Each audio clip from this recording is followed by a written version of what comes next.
O Evangelho de Mateus, capítulo 24. Jesus fala da destruição do templo. Jesus saiu do pátio do templo e, quando já estava indo embora, os seus discípulos chegaram perto dele e chamaram a sua atenção para os edifícios do templo. Então ele disse: "Vocês estão vendo tudo isso?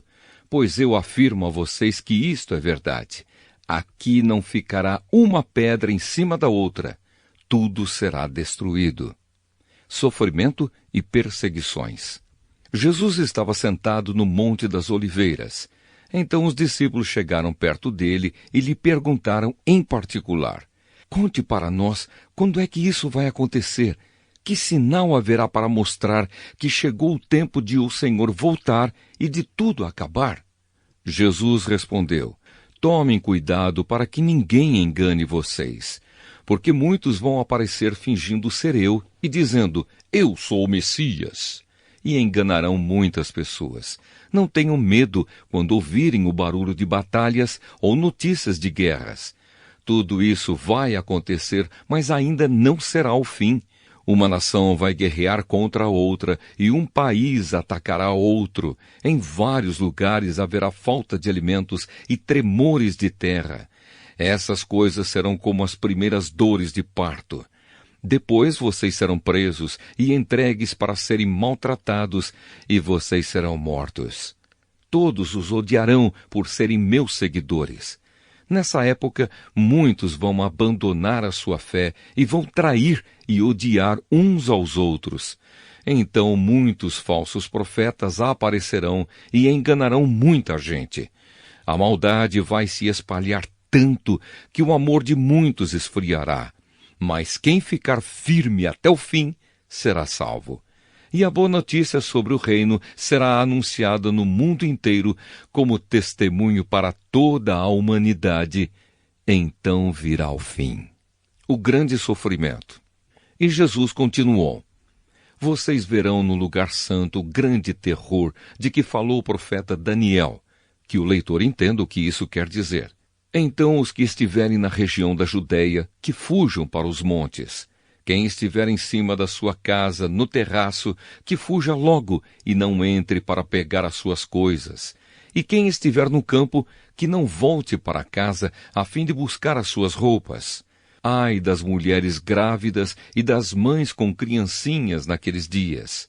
Orem a Deus para que vocês não tenham de fugir no inverno ou no sábado, porque naqueles dias haverá um sofrimento tão grande como nunca houve desde que Deus criou o mundo, e nunca mais acontecerá uma coisa igual. Porém, Deus diminuiu esse tempo de sofrimento. Se não fosse assim, ninguém seria salvo. Mas por causa do povo que Deus escolheu para salvar, esse tempo será diminuído. Portanto, se alguém disser para vocês: 'Vejam, o Messias está aqui,' ou 'o Messias está ali,' não acreditem. Porque aparecerão falsos profetas e falsos messias, que farão milagres e maravilhas para enganar, se possível, até o povo escolhido de Deus. Prestem atenção. Eu estou lhes dizendo tudo isso antes que aconteça. E se disserem: 'Vejam, ele está no deserto,' não vão lá. Ou ainda: 'Vejam, ele está escondido aqui,' não acreditem. Porque assim como o relâmpago risca o céu do nascente até o poente, assim será a vinda do Filho do Homem. Onde estiver o corpo de um morto, aí se ajuntarão os urubus." A vinda do Filho do Homem. Jesus disse: "Depois daqueles dias de sofrimento, o sol ficará escuro e a lua não brilhará mais. As estrelas cairão do céu e os poderes do espaço serão abalados. Então o sinal do Filho do Homem aparecerá no céu. Todos os povos da terra chorarão e verão o Filho do Homem descendo nas nuvens com poder e grande glória. A grande trombeta tocará, e ele mandará os seus anjos para os 4 cantos da terra. E os anjos reunirão os escolhidos de Deus de um lado do mundo até o outro." A lição da figueira. Jesus disse ainda: "Aprendam a lição que a figueira ensina. Quando seus ramos ficam verdes e as folhas começam a brotar, vocês sabem que está chegando o verão. Assim também, quando virem acontecer essas coisas, fiquem sabendo que o tempo está perto, pronto para começar. Eu afirmo a vocês que isto é verdade. Essas coisas vão acontecer antes de morrerem todos os que agora estão vivos. O céu e a terra desaparecerão, mas as minhas palavras ficarão para sempre. O dia e a hora. Jesus continuou dizendo, mas ninguém sabe nem o dia, nem a hora em que tudo isso vai acontecer. Nem os anjos do céu, nem o Filho, mas somente o Pai. A vinda do Filho do Homem será como aquilo que aconteceu no tempo de Noé. Pois antes do dilúvio, o povo comia e bebia, e os homens e as mulheres casavam, até o dia em que Noé entrou na barca. Porém não sabiam o que estava acontecendo, até que veio o dilúvio e levou todos. Assim também será a vinda do Filho do Homem. Naquele dia, 2 homens estarão trabalhando na fazenda. Um será levado e o outro deixado. 2 mulheres estarão no moinho moendo trigo. Uma será levada e a outra deixada. Fiquem vigiando, pois vocês não sabem em que dia vai chegar o seu Senhor. Lembrem disto. Se o dono da casa soubesse quando ia chegar o ladrão, ficaria vigiando e não deixaria que a sua casa fosse arrombada. Por isso vocês também fiquem vigiando, pois o Filho do Homem chegará na hora em que vocês não estiverem esperando. O empregado fiel e o empregado infiel. Jesus disse ainda, sabemos que é um empregado fiel e inteligente que o patrão encarrega de tomar conta dos outros empregados, para dar a eles os mantimentos no tempo certo. Feliz aquele empregado que estiver fazendo isso quando o patrão chegar. Eu afirmo a vocês que isto é verdade. O patrão vai colocá-lo como encarregado de toda a sua propriedade. Mas se o empregado for mau, pensará assim, o meu patrão está demorando muito para voltar. Então começará a bater nos seus companheiros e a comer e a beber com os bêbados. E o patrão voltará no dia em que o empregado menos espera e na hora que ele não sabe. Aí o patrão mandará cortar o empregado em pedaços e o condenará a ir para o lugar aonde os hipócritas vão. Ali ele vai chorar e ranger os dentes de desespero.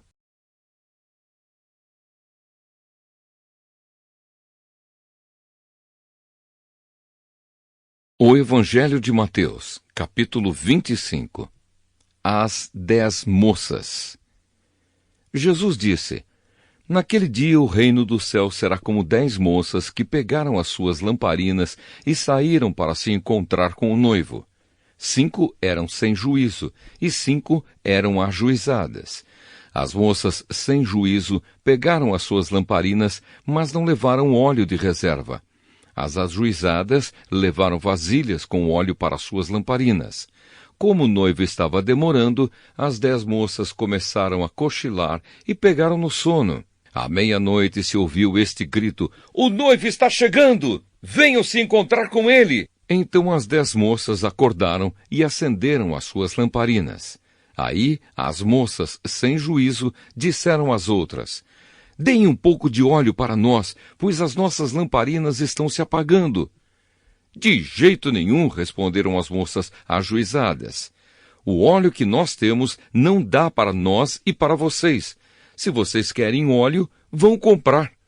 Então as moças, sem juízo, saíram para comprar óleo, e enquanto estavam fora, o noivo chegou.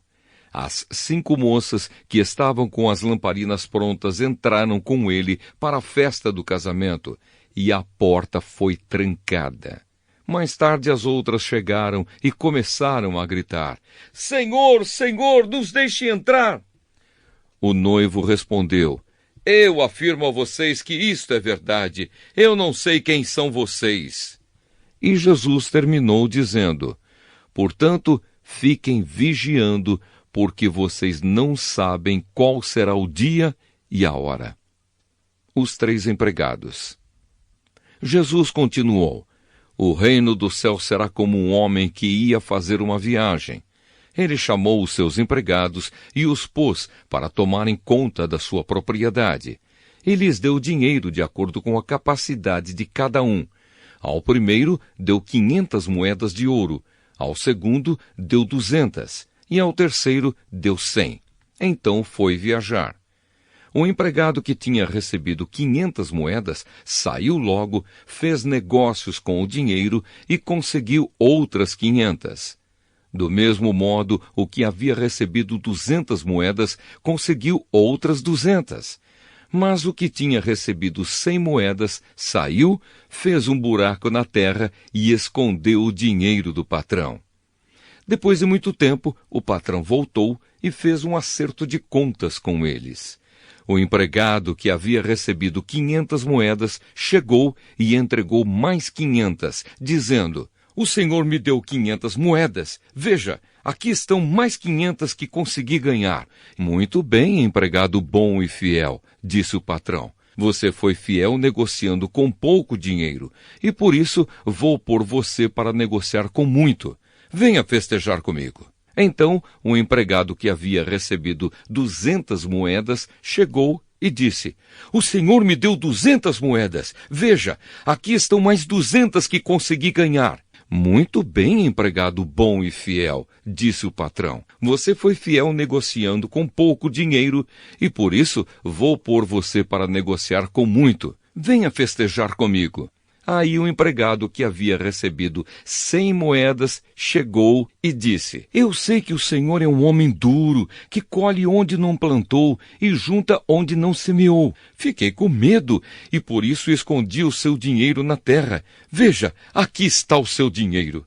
Empregado mau e preguiçoso, disse o patrão.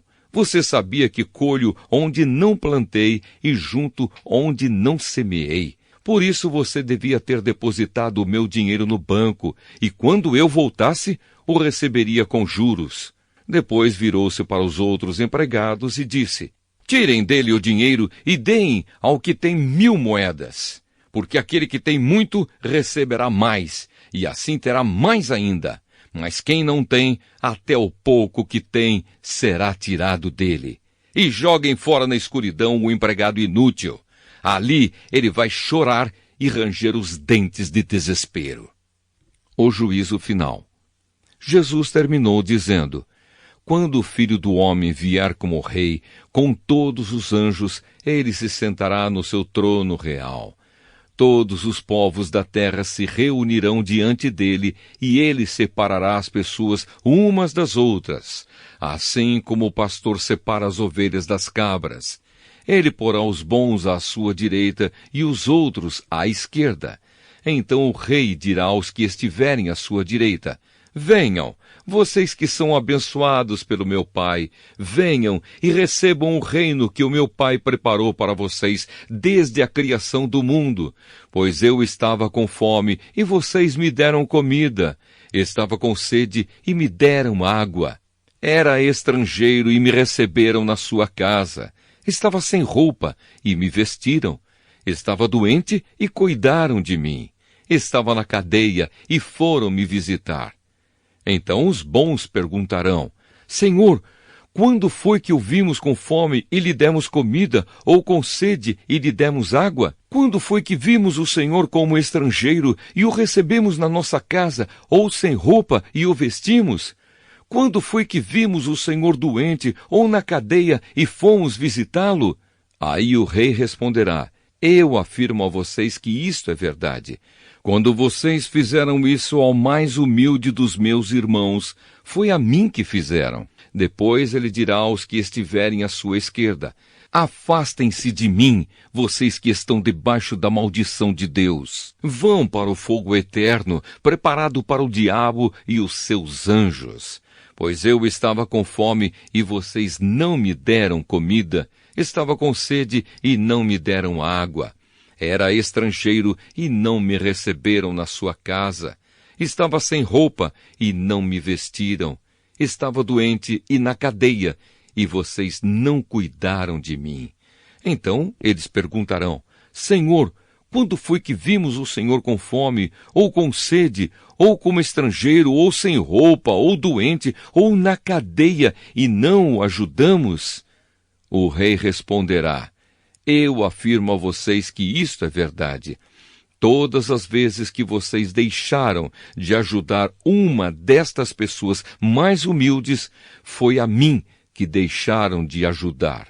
E Jesus terminou assim: portanto, estes irão para o castigo eterno, mas os bons irão para a vida eterna. O Evangelho de Mateus, capítulo 26. O plano para matar Jesus. Quando Jesus acabou de ensinar essas coisas, disse aos discípulos: vocês sabem que daqui a 2 dias vai ser comemorada a festa da Páscoa, e o Filho do Homem será entregue para ser crucificado. Os chefes dos sacerdotes e os líderes judeus se reuniram no palácio de Caifás, o grande sacerdote, e fizeram um plano para prender Jesus em segredo e matá-lo. Eles diziam: não vamos fazer isso durante a festa, para não haver uma revolta no meio do povo. Jesus em Betânia. Jesus estava no povoado de Betânia, sentado à mesa na casa de Simão, o leproso. Então uma mulher chegou perto de Jesus com um frasco feito de alabastro, cheio de um perfume muito caro, e derramou o perfume na cabeça dele.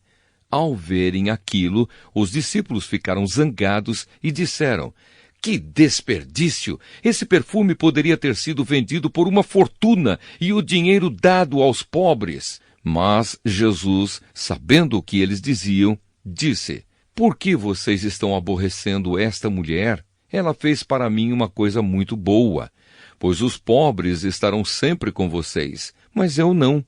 O que ela fez foi perfumar o meu corpo para o meu sepultamento. Eu afirmo a vocês que isto é verdade. Em qualquer lugar do mundo onde o Evangelho for anunciado, será contado o que ela fez, e ela será lembrada. Judas trai Jesus. Então, um dos 12 discípulos, chamado Judas Iscariotes, foi falar com os chefes dos sacerdotes. Ele disse: quanto vocês me pagam para eu lhes entregar Jesus? E eles lhe pagaram 30 moedas de prata. E daí em diante, Judas ficou procurando uma oportunidade para entregar Jesus. Jesus comemora a Páscoa.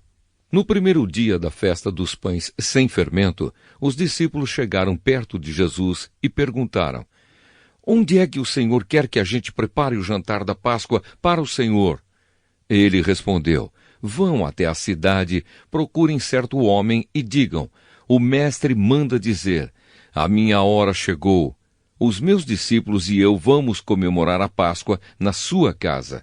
Os discípulos fizeram como Jesus havia mandado e prepararam o jantar da Páscoa. Quando anoiteceu, Jesus e os 12 discípulos sentaram para comer. Durante o jantar, Jesus disse: eu afirmo a vocês que isto é verdade. Um de vocês vai me trair.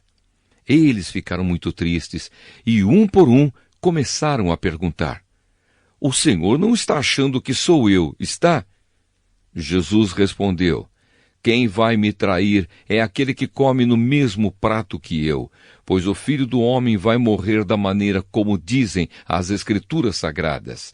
Mas ai daquele que está traindo o Filho do Homem, seria melhor para ele nunca ter nascido. Então Judas, o traidor, perguntou: mestre, o Senhor não está achando que sou eu, está? Jesus respondeu: quem está dizendo isso é você mesmo. A ceia do Senhor. Enquanto estavam comendo, Jesus pegou o pão e deu graças a Deus. Depois partiu o pão e o deu aos discípulos, dizendo: peguem e comam, isto é o meu corpo. Em seguida, pegou o cálice de vinho e agradeceu a Deus. Depois passou o cálice aos discípulos, dizendo: bebam todos vocês, porque isto é o meu sangue, que é derramado em favor de muitos para o perdão dos pecados. O sangue que garante a aliança feita por Deus com o seu povo. Eu afirmo a vocês que nunca mais beberei deste vinho, até o dia em que beber com vocês um vinho novo no reino do meu Pai. Então eles cantaram canções de louvor e foram para o Monte das Oliveiras. Jesus avisa Pedro. E Jesus disse aos discípulos: Esta noite todos vocês vão fugir e me abandonar, pois as Escrituras Sagradas dizem: Matarei o pastor e as ovelhas serão espalhadas. Mas depois que eu ressuscitar, irei adiante de vocês para a Galiléia. Então Pedro disse a Jesus: Eu nunca abandonarei o Senhor, mesmo que todos o abandonem. Mas Jesus lhe disse: Eu afirmo a você que isto é verdade. Nesta mesma noite, antes que o galo cante, você dirá 3 vezes que não me conhece. Pedro respondeu: Eu nunca vou dizer que não o conheço, mesmo que eu tenha de morrer com o Senhor. E todos os outros discípulos disseram a mesma coisa. Jesus no jardim do Getsêmani. Jesus foi com os discípulos para um lugar chamado Getsêmani e lhes disse: Sentem-se aqui enquanto eu vou ali orar. Então Jesus foi, levando consigo Pedro e os 2 filhos de Zebedeu. Aí ele começou a sentir uma grande tristeza e aflição e disse a eles: A tristeza que estou sentindo é tão grande que é capaz de me matar. Fiquem aqui vigiando comigo. Ele foi um pouco mais adiante, ajoelhou-se, encostou o rosto no chão e orou: Meu Pai, se é possível, afasta de mim este cálice de sofrimento. Porém que não seja feito o que eu quero, mas o que tu queres. Depois voltou e encontrou os 3 discípulos dormindo. Então disse a Pedro: Será que vocês não podem vigiar comigo nem 1 hora? Vigiem e orem, para que não sejam tentados. É fácil querer resistir à tentação. O difícil mesmo é conseguir. Pela 2ª vez, Jesus foi e orou, dizendo: Meu Pai, se este cálice de sofrimento não pode ser afastado de mim sem que eu o beba, então que seja feita a tua vontade.